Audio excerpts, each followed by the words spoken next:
एक व्यक्ति अपनी जिंदगी से बहुत निराश था।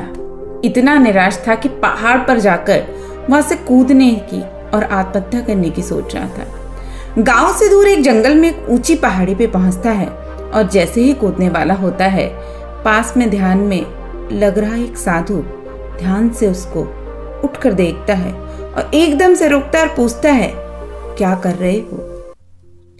अब आत्महत्या करने वाला जो व्यक्ति है वो रोने लगता है और कहता है कि मैं क्या करूं बाबा, मेरे जीवन की कोई कीमत ही नहीं। मैं कोई भी काम करता हूं उसमें असफल हो जाता हूं। जिसके पास जाता हूं ठुकरा दिया जाता हूं। जिस भी दिशा में जाता हूं हार ही पाता हूं। पता नहीं भगवान ने मुझे किस मनहूस घड़ी में बनाया कि मैं सोने को हाथ लगा दूं तो वो मिट्टी हो जाता है।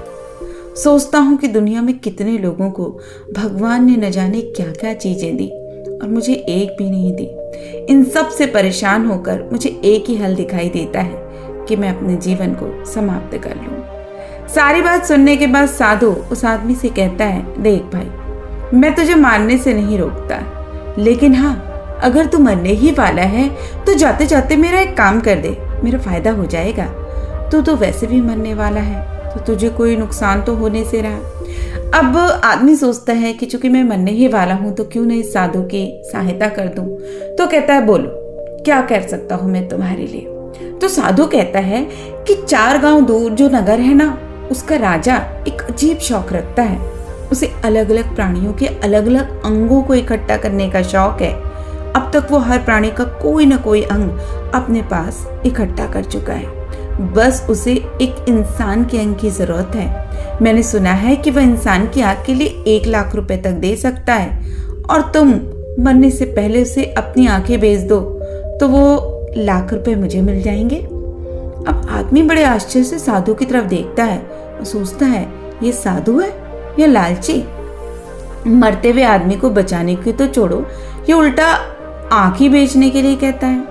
लेकिन चूंकि वो जीवन से तंग आ चुका था, इसलिए वो आदमी साधु के साथ जाने के लिए तैयार हो जाता है। 4 गांव दूर का रास्ता साधु और आदमी 2 दिन में तय करते हैं।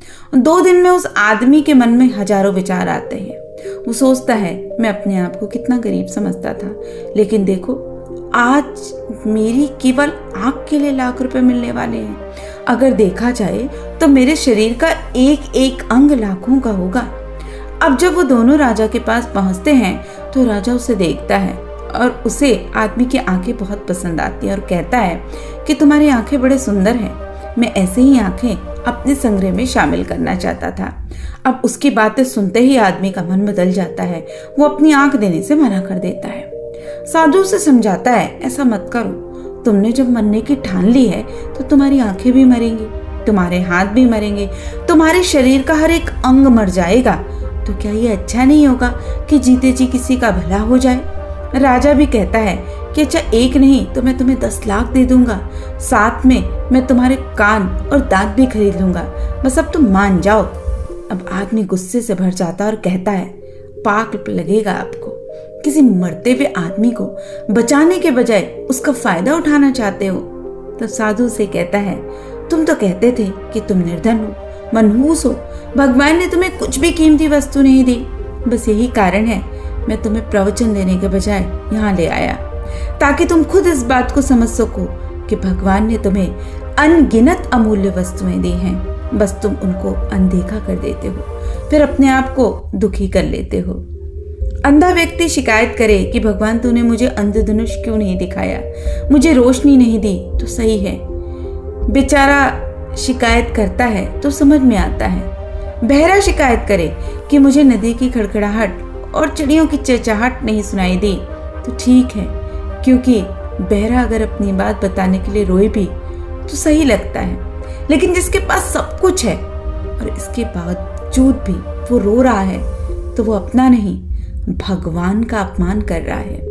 अब आदमी साधु की बात पूरी तरह से समझ गया और उसने अब अपने जीवन में कभी भी हार ना मानने का विचार किया और मरने का विचार त्याग दिया। वो हर दिन मंदिर जाता और फिर कुछ नहीं मांगता, बल्कि हमेशा उस प्रभु को धन्यवाद देता है जिसने उसे हर दिन देखने के लिए जीवित रखा और हर दिन एक नया दिन दिखाया क्योंकि हर दूसरे दिन न जाने कितने लोग इस दुनिया को छोड़कर चले जाते हैं।